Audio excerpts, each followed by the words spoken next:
Alrighty, everybody. Hello there, and welcome back to the Game Day Squad Women's Aussie Rules live show. We're here today to talk about the round that is about to be. That is going to be round 5, and I'm here with good friend and co-host in Bales. Bales, mate, it's time. It's that time of the week again. It's time to rip in and get stuck in, eh? Oh, yeah, mate.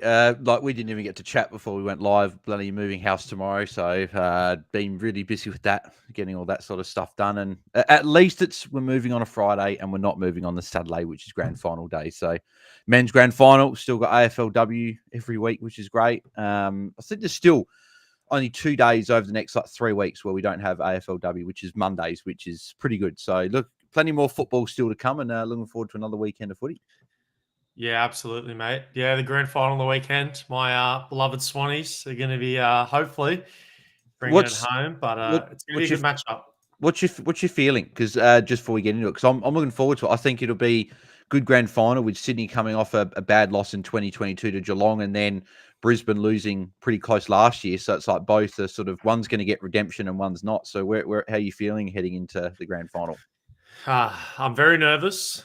The Lions are a very good team, that's for sure. We are also a very good team, though. So it's going to be a great matchup, in my opinion. My only concern, I guess, for us is that I feel like if we come out and play our best footy, we'll win. But I have major concerns at times of us coming out and playing our best footy. We can be a bit of a roller coaster of a team, and you just don't know what you're going to see come that first quarter Especially on grand final. Saturday. So, yeah. Yeah, I think Swannies will get it done, but I think it'll be a good grand final. Looking forward to 2 non-Victorian teams in it. As a South Australian, it's a good stat. Hasn't happened since 2006. So looking forward to it, even though Fitzroy, South Melbourne connections, but still. But let's get an AFLW, hey? Yeah, absolutely, mate. If anyone's watching along, let us know who you think is going to take it out on the weekend. But as Bales alluded to, we're going to rip into this round. And what we're firstly going to do is talk about some of our top coaches. And firstly, we've got our starter and classic competitions here. Bales, we can see some familiar faces, but we want to give an extra shout out to Do Panic Trade for our starter competition for winning it with a very good score. And then, of course, Tash in our classic. But just underneath Tash, Bales, you're right there. Tash had you by a couple of points, so made a couple better decisions, but nonetheless, a great round from Tash and a great round from you, mate.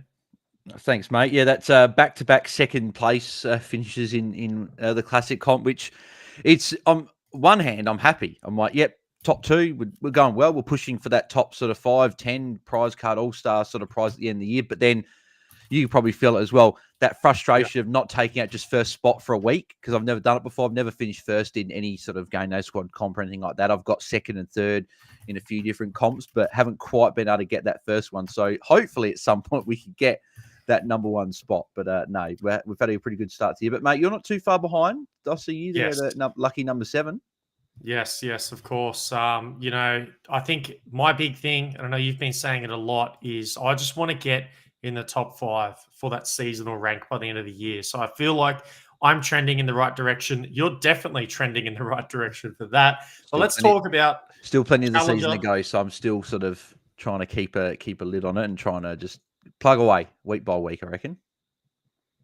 Yeah, exactly right. And, we're about to be only just halfway, so plenty more decisions to make. But BMO and Gracie's in our Challenger and Champion competitions are best coaches for the round. Congratulations. Some monster scores there, let's be honest. So Fez must have got made done some great decisions. I can feel Fez's pain there. No, second in 2 separate comps. Second and second. Skips there with the double. Some great performances, some coaches and some all-arounders for sure. And even BMO coming 8th in the champion. So well down to all of our coaches. And Bales, let's take a moment here. The rounds for our game are currently working a little differently. We've already had 2 games and, we're here about to do our preview shows. So why don't you, Bales, give us a little preview into some of the players that you have already started and some of their performances for your squad. Well, I can see 3 certain players on the screen there, and I've got all 3 in my side already, which has been great. So I'll sort of just go through sort of line by line who I've had play. So Silva Emma Carney went well enough last night. I'm expecting her to go better in the Richmond game with the ball. I expect to be in the defence a little bit more than the game last night, but Carney was still pretty solid. I'll still take her score from that. But the good thing about these double game weeks is that people might not put a heap of them in because they're like, oh, they only play once. And it's a bit of it's like a sort of game of chess. It's like last week, if you put some double game week plays in, like a Bree Davey, for example, or a Jess Hosking. Jess Hosking, great. You got a good score from the one game. But Bree Davey got injured and didn't play a second game. So putting in the players that play 2 games is a little bit risky in a way because you think, oh, I'm going to get one of 2 scores. It's going to be a good score. But if they get injured in one game, you're not going to get them in the second game. So, so we had, Emma Carney already play. Then we had Mon Conti on my bench, who was solid enough there. Hopefully she does what a few of the Carlton mids did to North last night and goes well. Gold Ash Riddell and Platinum Jazz Garner. Gold Ash Riddell was amazing, was everywhere. Platinum Jazz Garner, though, a bit quiet, got rested in the last quarter, played purely forward and then set off the final 6 or 7 minutes. So I'm expecting her to play. I'm expecting her to play the full game against Richmond on the weekend. It'll be a close game, I think. So I think she'll go well in that game. Matilda Schultz was the big pod, who I thought had 2 games. Had Richmond the first game, which is a great matchup this year for Rucks, and she came through with a really, really good score. So very happy with that. Along with Gemma Houghton, who I had as another pod on my bench, who went really well, and then also had Katie Brennan, Alice O'Loughlin, who did pretty solid in their game. So. Pretty happy with every player so far. There hasn't really been a dud, so touch wood that we can keep going. Yeah, 100%, mate. Pretty good little wrap up there. For me, I didn't start as many players as yourself. Didn't get Scholes in there. That was a great pick from you. But Sheeran, I played a Silver Conti, so pretty happy with those. Conti, a little disappointing. Only the 106 as a midfielder, so, you want could have been a little bit better. You want that 115, 120, I reckon. Yeah, that 120 is probably the mark where you're like, beautiful. We'll take that. Yeah. Good performance. Katie Brennan, though, 77 fantasy points as a forward. Definitely taking that. And I had a gold Riddell in, which is currently had 158 in the game, but 190 with that multiplier, just like yourself, Bales. Yeah. And then I've got an all-star Garner. So pretty similar to your Platinum. I know that you started. But yeah, hoping that in the second matchup with that second chance, we can get a little bit more out of her because that would be lovely. But let's get into Bales to our round or game by game analysis, starting with the game tonight. We have the Geelong Cats versus Hawthorn, and we are thinking very alike, other than one player. So why don't you talk about the 2 players we have that are alike, and I might talk about the pod just after you. Yeah. So to Lucas Rod.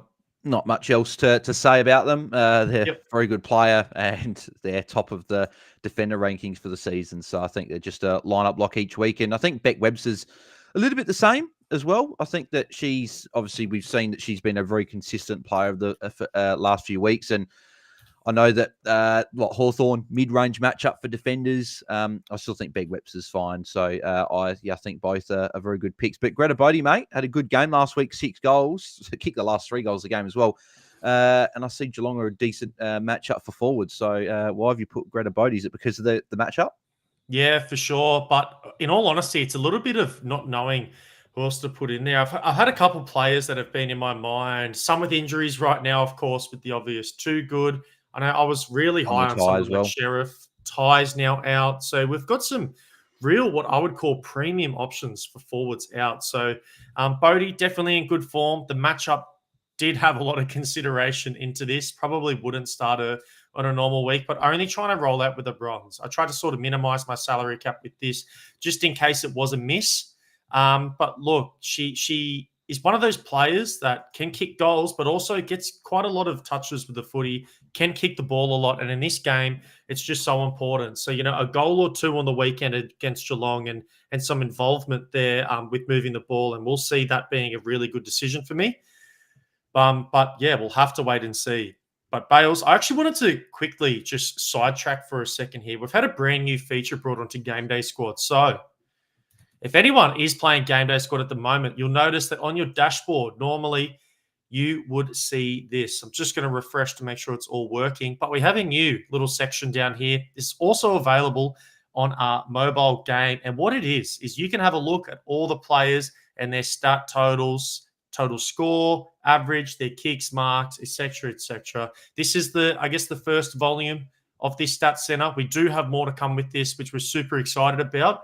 But it's a really good chance to look up, some players like Bodie. How did she go in game day squad? You can see there. She's had a pretty good score. She averages 80, of course, had one of the higher performances with all those goals. So if you are wanting to have a look at some of the stats and get across it, you now can do that all there in our stats center. Love it. Alrighty, Bales. Let's get into game 2. This is going to be the Collingwood Magpies versus the Gold Coast Suns tomorrow. And we thought exactly alike for this one. We have the two Suns rolling out. Charlie Rowbottom is Charlie Rowbottom. So, we don't have to touch too much on her. Look, maybe last week had a disappointing performance for her standard, but she was really involved, just was around it a lot, just wasn't really scoring as many fantasy points as you traditionally are used to. But, she was so dominant in the matchup, and the eye test was definitely passed. I think it's just a little bit of an off week, at least by her standards, but I have no concerns with starting her.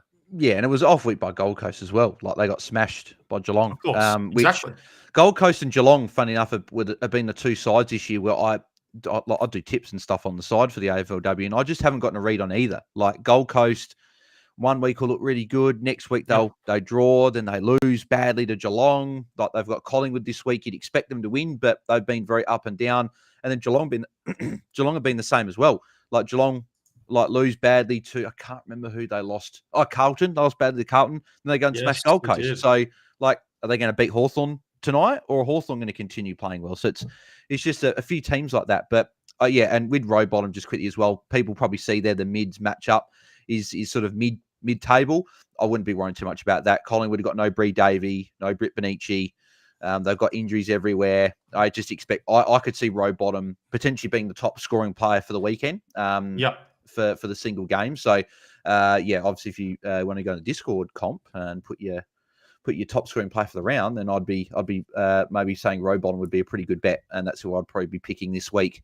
Nice. There, but Daisy Darcy as well, getting it done every week. Like last week, like I said on our podcast on Sunday night, I think she just must be made of steel or something. Like round 1, she does it like elbow injury.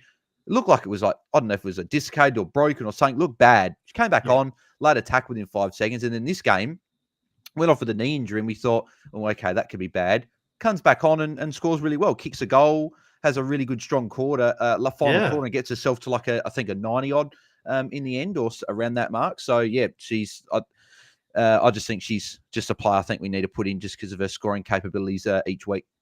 Yeah, just as you mentioned, spent some time on the bench sorting out that injury and then came back on and just dominated. So, yeah, she's just been fantastic all year.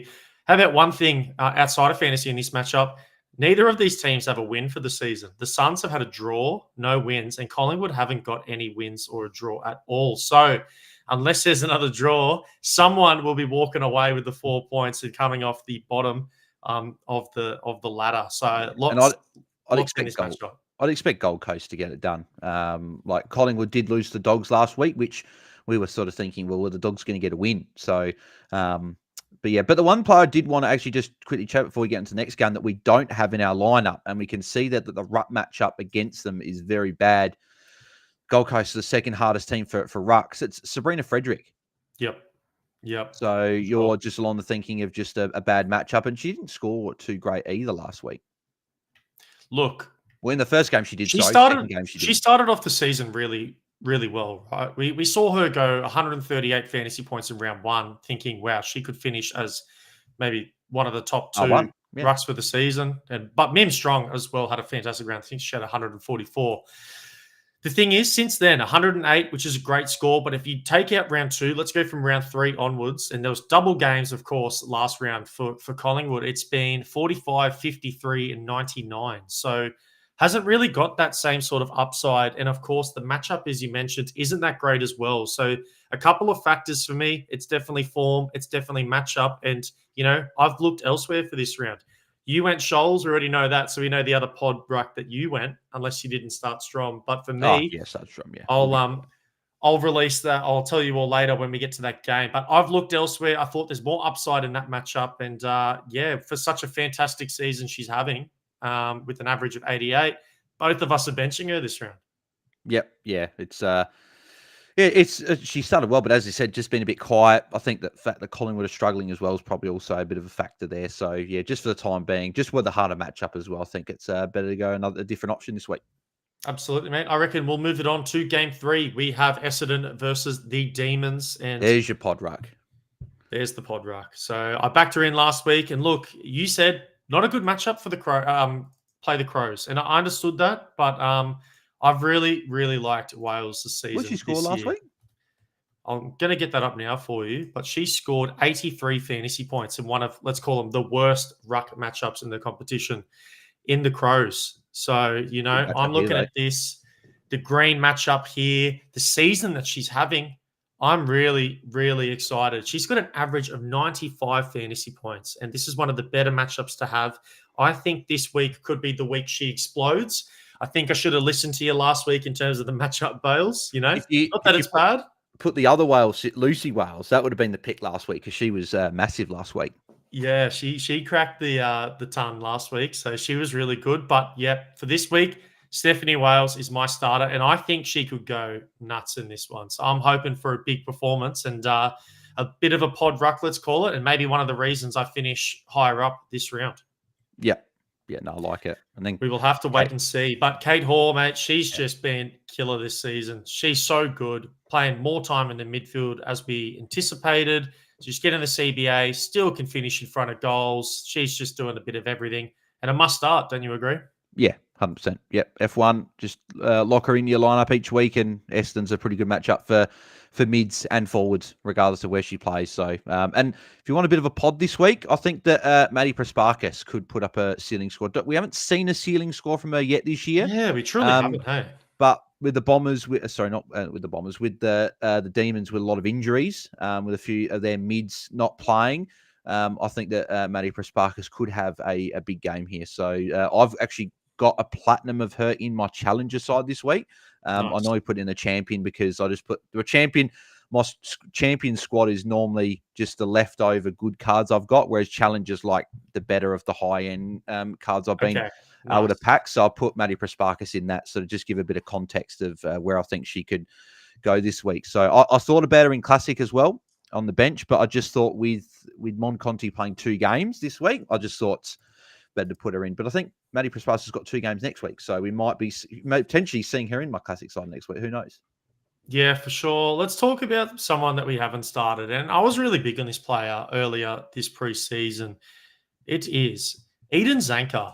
And, I had I her as think sort of she's out. I'm pretty she's sure. out, but Yeah. it's just been a little disappointing not being able to rely on someone like her, get her into the squad for this season and just probably not having the year. I know Harris as well, Bales. You were Yeah. big Harris on the being preseason, so I think the fact that Harris has been out has meant that Zank has been hasn't been as good. I think with Taylor Harris in there, if she's playing forward, they've got the 2 of them down there, dual threat forward line. They probably both score pretty well. But the fact that one's missing means Eden Zank is getting all the attention because Kate Hall is playing more at the ground.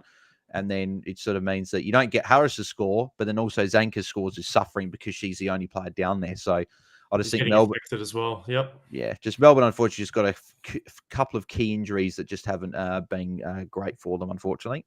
Yeah, 100%. It's been one of those seasons for them. But, mate, I reckon we'll move it on to game 4. Let's go. St Kilda versus Freo.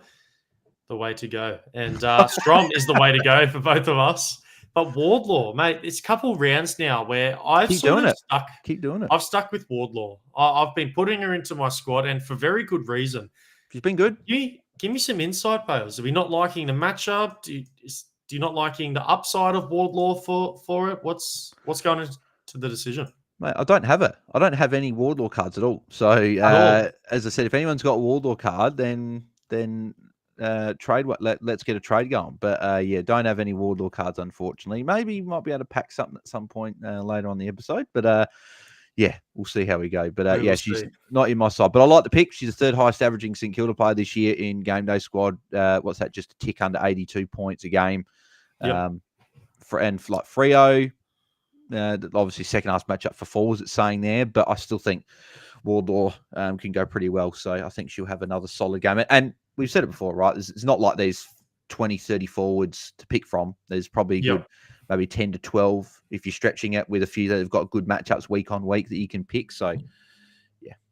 Yeah, Wardlaw's one of their players. She's just under 10 kicks per game on average for the season. You know, she's had 5 goals, so just over 1 goal a game as well. This is a player that's just, I have all the confidence in the world. And, you know, the matchup isn't screaming starter, but she's very dynamic. She's a good key forward, and she can definitely come up the ground as well and contribute there. So she just has a little bit of everything in terms of her play and the play style. And I'm just one of those players that in a forward line where I can struggle at times to pick some players, she's not one of those. And she also gets obviously a couple of hit outs and when the ball's in the forward 50 as well. So a couple of extra bonus points there. 100%. But Strom, the number 1 ruck for the season so far, you can see the average there, 112. That's nearly an increase of 30 per game from last year. So she is just having a crazy, crazy season. Is a must start, honestly, at this point. And I think she's sort of matchup proof. I'm not really looking at any of the matchup analytics, the data when putting Strom into my lineup. She's just the number 1 ruck, in my opinion, and I'm going to continue to roll her out of my squad. Yeah, and I think she's one of those players that defenders and forwards, you're probably not really looking to put too much salary on top of many. Maybe Kate Hawes one, there's a couple of others that you could do. Defenders, probably not really any enough that have got a ceiling that you could put on. Whereas I think Strom outside the midfielders is one that you can put maybe silver, gold, if you've got a little bit of that, a little bit extra salary to chuck on, because I think she's been very, very consistent this year. But the other last player before we get on the next game that I like, Emma O'Driscoll. In this game, St Kilda, good matchup for defenders.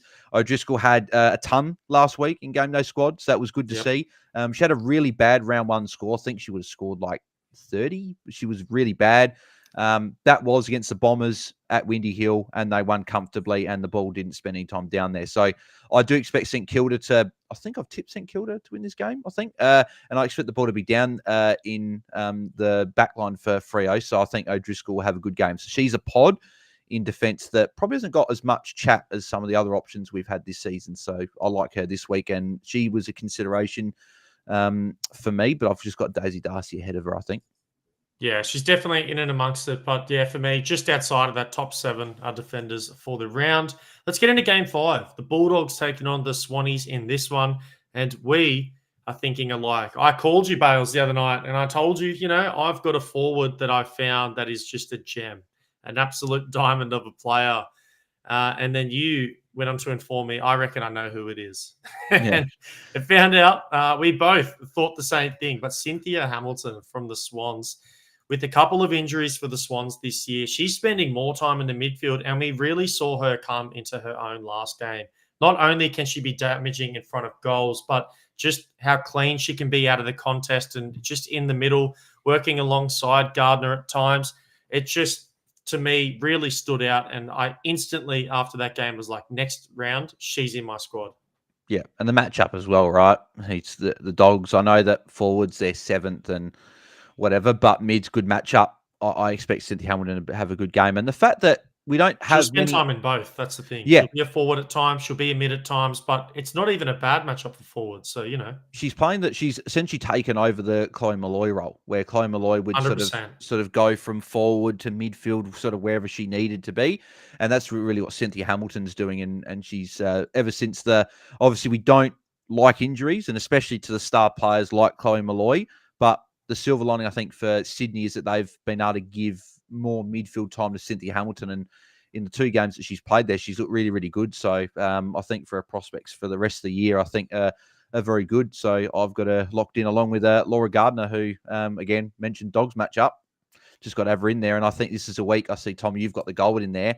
I've always got the All-Star one in there just because obviously the All-Stars are a bit more valuable than a gold. But yeah, I just think the matchup's way too good here. And I think Laura Gardner's in my team most weeks anyway.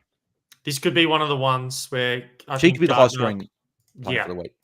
Where she finally has one of those games where she just explodes in terms of fantasy points. Last round was her best by far with 141 for the season. And to say that she could be even better than that in this one with such a tasty matchup, got to get her into your midfield for this one because she started the year slow, but she's really getting into her form now. And I think she's just going to take away with some of these points heading into the rounds. Let's talk about someone we don't have, Lucy McAvoy. So at times this season, We've streamed her into our defense. At the moment, neither of us are trusting in her. Give me your thoughts, Bales, of why you've gone away from McAvoy and some other defenders you've been looking at. Yeah, again, that it's not. It's just the fact I think defense. There's like a blanket over a good 10 defenders that could be in your lineup week on week, and this is the week I think to play Lucy McAvoy. Like Bulldogs, are the number one matchup for defenders. We know how good a matchup they are, but it's just so hard when you've got two Lucas Rod, Emma Carney, Isla Sheeran, who is been back for a few games and looking really good in that midfield role. You've got Daisy Darcy. You've got Maddie Newman as well, another who's been really, really good. I mentioned O'Driscoll, who's not even in our squads. Two Lucas Rod, number one scoring defender this year. Like there's so many defenders that you could just sort of put under a blanket, and it just I partly don't know why I don't have it, because the number one matchup for defenders, you think put her in there, but yeah, Charlie Thomas, I didn't even say. Beck Webster, like there's just a lot of good defenders that I just haven't been able to fit her in, unfortunately. Yeah, well, in terms of me, this round, we're going to come up soon, but I have a brand new defender that I'm debuting for the squad. Ooh. So she's essentially knocked McAvoy out. So in my eyes, I know you were talking about Daisy Darcy before and O'Driscoll sort of being those last options for you. For me, it's McAvoy and Daisy Darcy. Like, it's really hard to actually take her out of the squad because she really hasn't given me a good reason Swan to. as well. Swan as well. But exactly. But you know what? The defender that I have in, I think, is well deserving of the start and made the decision a little easier for me. So I will get into that one a little bit later. But how about Alice Edmonds? Great matchup. Sorry, for Rucks. I know you went Shoals. My Rucks come up as well with Wales. Surprising that no one started, or do you think it just hasn't been the year for her? Well, yeah, I would have, if it wasn't for Matilda Schultz, I probably would have started Alice Edmonds this week. The fact that we're going to find out in 7 minutes or so. If Ali Morfitt's not named again, then I think Alice Edmonds is a great play this week. We've seen Sydney have been a great matchup so far this year, the second best matchup. And obviously that's because of Ali Morfitt not being fully fit when she was playing, and then hasn't been playing the last few weeks. So the only thing that's been the negative with Alice Edmonds this year is Georgia Borg playing, just taking off that ceiling. Like Alice Edmonds Alice Edmonds has been fine. Like she's been putting up solid scores between, let's say, 55 and 80, but she hasn't had, and I think she got like 90 plus last week. So she finally had a good game against Collingwood, which is a match I probably didn't think that she'd be scoring well in. But just Georgia Borg not being there is the thing I don't like. If for some reason Bulldogs tonight dropped Georgia Borg and Ali Morfitt wasn't playing, I think Alice Edmonds would be a lineup lot for most teams, bar mine, because I've already got Matilda Schultz locked in, and I'm not taking out Mim Strom. So just something to watch with teams. But Alice Edmonds is another good option in the ruck this week. Yeah, nice. That's definitely the silver lining for you and for anyone who did put Scholes in earlier this round. But got a for good me, score. Yeah. She had a great score. I don't think you're complaining either way, are you, Bales? Let's get into game 6. And my goodness, it was hard to get all these player cards in there. We are loaded. We spoke about it before. So this is the first of games of the doubles. So we got Kangas have already played this round. We've got exactly the same, just some different rarities here and there. So yeah, just what was it? Conti silver for you, but Emma Carney silver for me. So, but sorry, and then a platinum to All-Star for Ghana. So literally just about the same. Yeah, apologies, mate. I interrupted you there. I was just looking at the screen and sort of just. I was sort of in my head. I was thinking it, but then I spoke it out in the microphone. So apologies, mate. But hey, don't apologize. I 100% agree. Look at this. Like, this matchup has a lot on it. Now, for me, I guess the two big things that I want. Some of these players have already had some good scores, and I'm pretty happy. For example, Riddell. We just spoke about her. She's, her scores is locked as of right now, I feel like. And if she was to score more, wow. But honestly, not expecting it. Carney, 79 fantasy points. I'm taking that. O'Loughlin, 74 fantasy points. Could be a little bit better, but I'm taking it. No goals in that as well. She handed off a couple. Exactly. So. My dream scenario in this game is the two top scorers are Garner and Conti, because I would definitely love a little bit more out of these two players in terms of their score. Of course, I have an all-star Garner, so that might be contributes a little bit more as to why. But Conti as well, because I just feel like she has another level to go to. 106 fantasy points is the silver, or base 96. If she can get to around that 115, 120 mark, and then Ghana can just elevate herself as well. Maybe get around that 120, 115. That would just be the cherry on top. We need a 150, mate. We need a big score from here. I think Jazz Garner, this is the game coming up now, is the game that will be better for us. So I was watching the game last night in other formats for a fantasy. I had Jazz Garner as like captain double points and stuff and was hoping for a big game. But watching her closely, and the fact that I had the platinum in here as well, I was like, I've put a fair bit of salary into Jazz Garner. So I could have put a silver and put the other 200K on someone else. But I thought, let's try and get some extra salary. And the first quarter, she didn't look like she wanted to tackle much. She was copping attention from Lily Goss as well, copped the tag for most of the game. She didn't really look like she got out of second gear at all. Like the start of the third quarter, she got a quick sort of +7 in game no squad. A lot of people refer to +6, +7 with the mark and kick.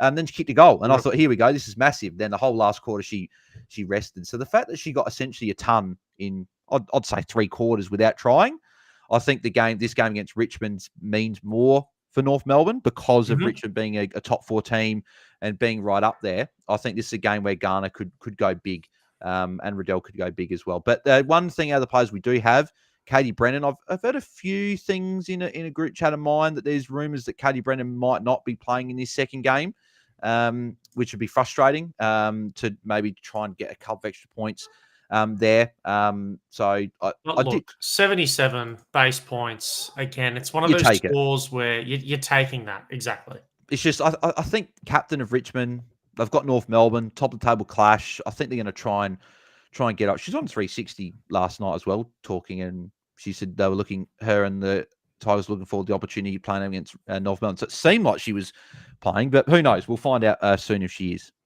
We definitely will. But look, this game is just full of amazing fantasy players. We're just hoping that there's plenty of points to go around.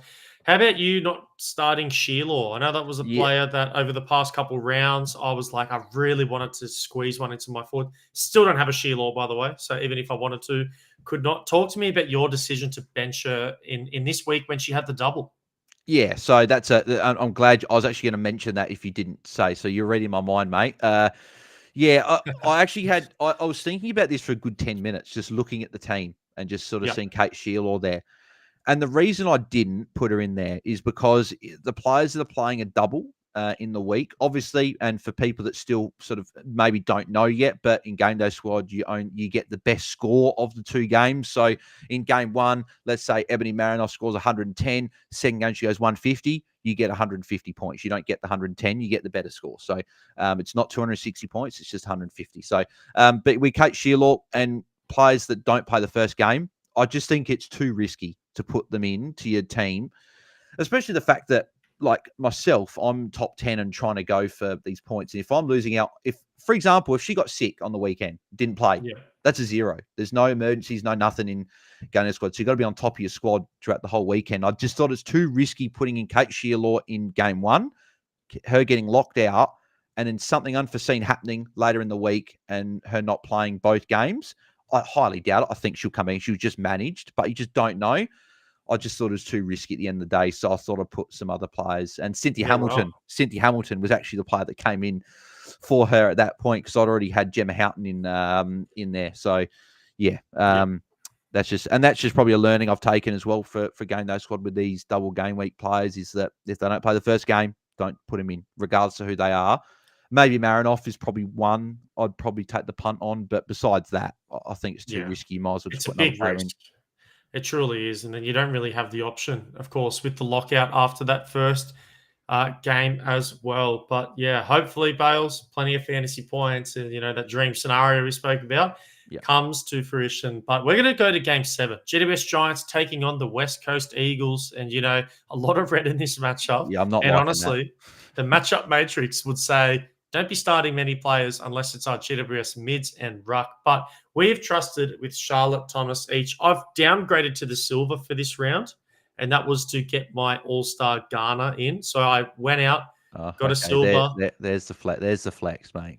Yeah, it is. Well, you never know, mate. We're coming back to that segment soon, and there could be some fireworks. There could be some magic in the air again. Oh, yeah. I'm sorry. I love you, Tom, but hopefully not for you. Hopefully for me. I need the luck today. Wow. That yeah. I like that. Wow, you You just yeah. heard this. You heard this, ladies and gentlemen. Yeah, But no, mate. the matchup there. Look at Giants. Giants are you wouldn't have thought how hard they are to score against. I know they've had some easier matchups, but still, to be the second hardest defender matchup, the hardest mid matchup, the fifth hardest ruck matchup, and the hardest forward matchup is pretty impressive on their part for the first few weeks. So that's obviously why we and it's funny if we're looking at Charlie Thomas and we're like, well, she's playing against the second hardest defender matchup, and Lucy McAvoy is playing the easiest matchup, but we've still gone for Charlie Thomas. I think just because we know what Charlie Thomas is going to do. Lucy McAvoy is a little bit like the Swiss Army knife, where she can sort of go wherever they need her to, and I think Charlie Thomas is just very consistent. So, but yeah, are you in agreement with that? Just the fact, even though it's a tough matchup for Thomas, it's just she's probably a bit like a Tilly Lucas Rogers to line up like most weeks in defence. Yeah, exactly. Like she's just takes the kick ins, always plays on. There's a lot of like indicators for me that would say, she's a good start. Get her into the squad. Don't really worry about the matrix. So in all honesty, if the Giants can get it forward, kick a couple points, that's going to be a good buffer of points already on top. And she's just one of those players. She knows how to get involved, and she's a little matchup proof as a defender. She was my second or third ranked highest defender in the preseason, and she wouldn't be any lower than that right now. She is an absolute superstar for West Coast, and we'll be starting her with confidence despite a lot of red matchups, as you can see there. Yeah, exactly. Yeah, But other than that, it feels like there's not many players, and if you do play some of the players in this game, that it's a little bit of a risk. You're definitely going with some pods. Like, who would have thought that Alice Parker last season would be a pod? Like 12 months later, talking in the 2024 with how well she was playing. Even Zali Goldsworthy, I know as a midfield now, she started off the season on fire, was red hot. You can see that average has climbed down now to 95 fantasy points. So their superstars just don't really have it clicking, at least to the level that we've come to see over the past season or two. So yeah, it's a bit of a risk. And then Ella Roberts as well. If the matchup was a little better, you might want to stream her through. But for me, just considering the numbers, it's a big avoid, and I'd be looking elsewhere for some better matchups and some higher upside with some mids. But look, this could be the week where maybe you start a Roberts, she goes off, and nearly a lot of coaches out there would have avoided. So you just never know, do you? Oh, yeah, exactly. I do think Goldsworthy and Parker could be really good pods, especially I think this is a game that sort of I look at it and I think this is a Goldsworthy type game against West Coast. I don't see a good matchup necessarily for her. Obviously, Ibaka has been tagging for West Coast. She's gone to someone every game. So does she go to? I think she goes to Elise Parker because I think Goldsworthy can just drift forward. Yeah. So yeah, I think Goldsworthy could be a solid pod if you want to go real pod. But I think there are some other better pod options this week. Yeah. But Olisho Dowd's another one in the ruck. Been getting it done both in the ruck and around the ball. Actually, not so much in the ruck with the hitouts, but around the ground as an extra midfielder. Yeah. West Coast, a great matchup. She had a tough matchup last week. Still was pretty solid against actually was it no week before last, sorry, against Gold Coast. She was still pretty solid, Olisho Dowd. So I just think that she could be a pod option if you want to go someone a bit different on your bench. Yeah, love it, mate. Alrighty, let's move it on. Hey, let's get into the second last game of the round. And here is one of my debutantes. And also, I have an upgrade in a card here, Bales. A gold Ebony Marinoff for the first time. We have got an upgrade secured, so upgraded from a silver. And Maddie Newman, welcome to my squad. This is the player that knocked out McAvoy for me in my best 7 defenders. If you just saw the way she played last week, her speed, I made a TikTok this week and a short about her. She's just the perfect complementary player to players like Knopf, Hatchard, those inside mids who can win the ball. She just plays so well on the outside, and her speed just can burn people and leave them in the dust. So that combination for me and coming off the halfback is just the perfect mix, and I'm really excited to have Newman for the first time in my squad. So that's my new defender I brought in. The one interesting thing from this game here is that Brisbane being the number one mid matchup and the number one forward matchup. That's very, very interesting to me, that Brisbane are giving up points to mids. I didn't think that would necessarily be the case, which is obviously is great for someone like an Ebony Marinoff. Yeah. It's going to be interesting to see what Brisbane do, because we've seen that these two teams have been two of the most successful teams, or they probably are the two most successful teams in the AFL. Well, they are in the AFLW comp since its inception, playing the first grand final against each other. And there's been some great games between them. It's like chess matches. Like there's a lot of sort of matchups and stuff they do. So it's going to be interesting to see what they do with each other. Does a Chelsea Randall go head to head with Ali Anderson? Does a Belle Dawes go to Ebony Marinoff? Does a Kathy Svark go to Anne Hatchard? Who's going to get the Taylor Smith matchup for the Crows in the defence? Who's going to get the Caitlin Gould matchup in the forward line? It's going to be really interesting to see some of these matchups and how they go. But obviously, we don't have Hatchard because we do expect her to get some attention against Brisbane, even though she did have a good game against Brisbane, I think, last year. Might have been she was injured in that game. No, the year before, she had a good game against Brisbane. So I guess Courtney Hodder's the only pod in this game for us, for me. She's one that I've sort of, if I did probably get a Wardlaw, I'd probably put Wardlaw in over her. It's just the fact that the Crows, they might need that pressure around the ball. So maybe Courtney Hodder could get a bit more midfield time, like we've seen in the last quarter of the last two games, and she's looked really good in there. So maybe she goes in 100%. There, gets a lot. This could be a game where Courtney Hodder gets a lot of tackles. So I probably will still keep her in there, because I wouldn't want to get someone else, put Hodder out, and then she goes nuts and has a big game. So I'll leave her in there, I think. But it's one of those players in the forward line that could pop off for a big score. So I'm hoping that's the case this week. For sure. Yeah, it's going to be a fantastic game. I think, well, sure, a lot of other people do. Game of the round, 100%. I'm really, really looking forward to this one. On the Sunday at 3, we're going to be sitting down. It's going to be such a good week, and hopefully a lot of fantasy points to come out of it as well. Yeah. Well, let's get into the last one. This is the double. Just before we do, I'll just sort of quickly say what I remember. I'm just looking at the teams here, just a couple of sort of any interesting changes there. So Britt Bonici's back for Collingwood, if anyone was looking at playing her as an option there. Eden Zanker, we did mention before, is out injured. Then obviously Anya Tai out injured for the season, unfortunately. The Dogs game, so no changes for the Dogs. So Borg's there, and Ali Morfitt is back for Sydney. So that makes obviously the Alice Edmonds play not as good. And funny enough, Alice Edmonds is named at full forward, and Ali Morfitt is named at. Actually, Ali Morfitt's named at full forward as well. So it'll be very interesting to see who starts the ruck there for that game. But Brenna Tarrant, who's shenanigans going on there. Yeah. Brenna Tarrant, who is a bit of a popular forward of late, because she's been going pretty well. She's been managed, so she's not playing in this game here. And then, unfortunately for Richmond, Katie Brennan is out injured. So those rumours did come true, unfortunately. So Katie Brennan, we just get the one score from her this week there. Yep. And there's I don't think there's any other major changes from any of the games. No, there's not. If anyone did have Abby Mackay in there with the two games this week, she obviously went off injured last night. She's not playing in this game, so she's out. Yeah, expected, unfortunately. Yeah. So the truth, the injury, but that's the Bales injury report, man. We should get that on weekly.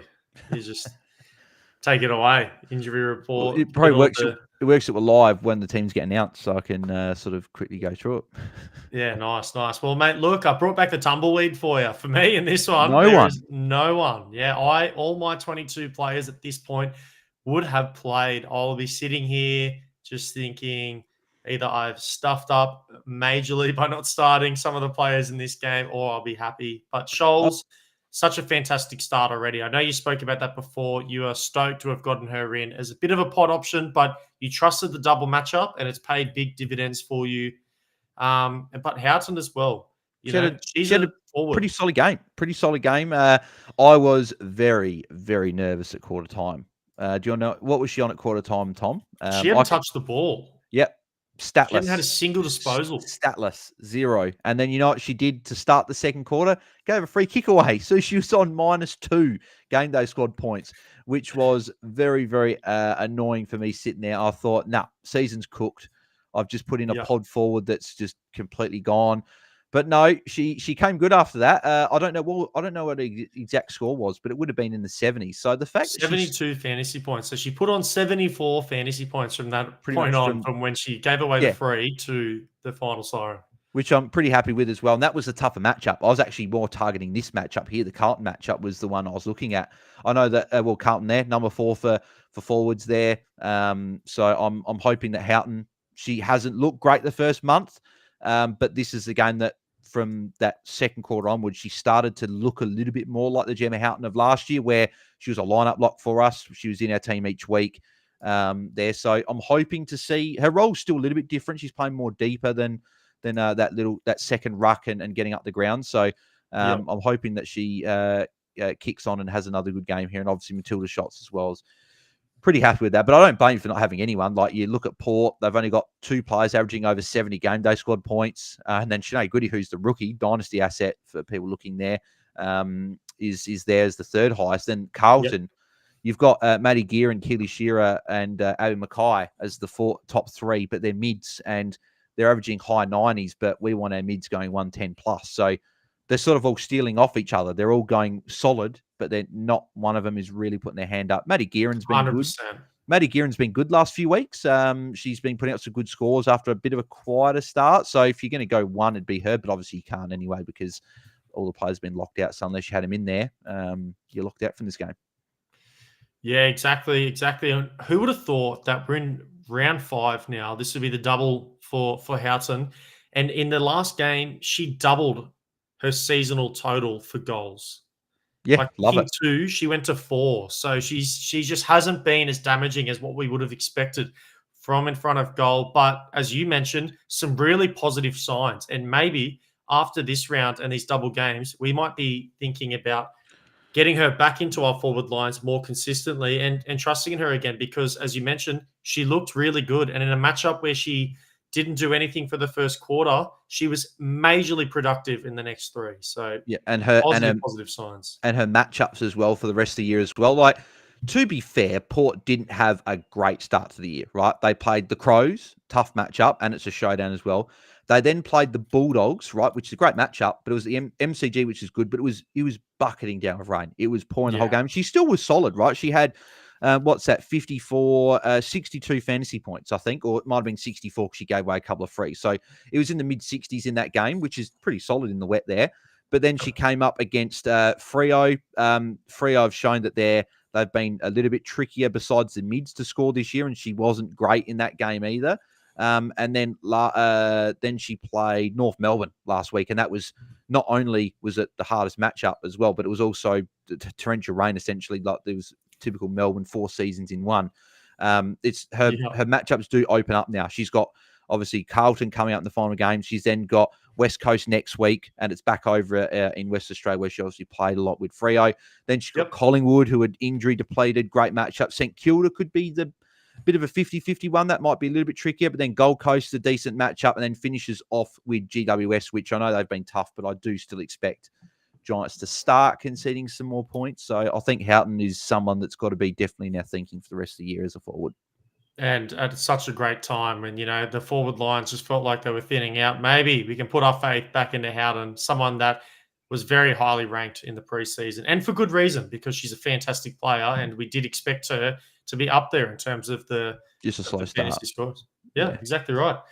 But Bales, mate, here's your squad in its entirety. Currently, right now, you're sitting at a seasonal rank of 4th. Of course, that is with the games that have been played. But weekly of 2, you've held the second spot 2 weeks in a row, mate. How good? Let's try and go one better, eh? So, and I know obviously I'm at 4 at the moment. I think I have had an extra couple of players than most people. So like I've already had I've already had 1, 2, the 2 defenders, because you've had all these players and you've had the 2 players here. So a lot. Hang on, 2, I was actually going to count. 6, So what do we got? So 7, 4, 7. So 7. So 7.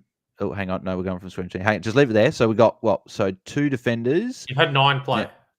Okay, I had 9 players. So 2, 3, 2, 3, 1, so 6. Yeah, 9. There you go. So, yeah, we got there in the end. But yeah, no. So I've had a few extra. I've had a few extra players play, but I do still think like players like Garner, Riddell, Carney, Sheeran, even a Conti probably as well. Katie Brennan, Arzelok, and they're in most teams anyway. It's just obviously Houghton and Schultz are probably the two pods that have probably given me the extra bumping space. But hopefully they are some of the highest scoring players in their positions this week. But good performances from each in their first game as well. So either or. Very, very happy with that, Bales. For me, weekly at 7. I had a great week last week. Just fell down a little bit. And then the seasonal at 11 right now. So I think I was in 16th to start last round. So I am trending definitely in the right direction. Trying to hunt towards Bales and get in that top 5. That's the big goal for me. But, if it's top 10, then it's okay. But I'll be happy with either or. I've been having a blast doing it, and hopefully this all-star card can maybe make up some of that ground and the gap for me as the season progresses. Yeah. But Bales, it is all-stars time. So that card in the middle there, and you had a Gardner, is called an all-star card in Game Day Squad. And what that is, if you are unsure, it is some of the best performers from last season.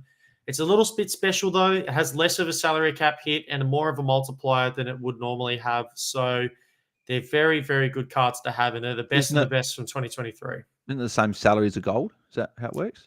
Silver or gold?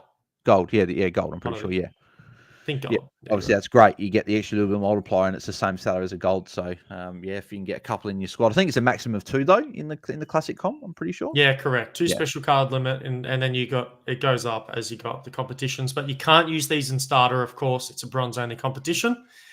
So, Bales. Last week, you gifted me the first pack, and you essentially handed me the rights to an all-star Ghana. What would you like to do this round? I'll go first because we'll continue the sort of you go first and I go first, and you don't have to, but okay. And we'll hope that Cal's watching and he can hook me up. So that's at least a platinum, so that's nice. So I have to zoom in for everybody. Let's have a look. So.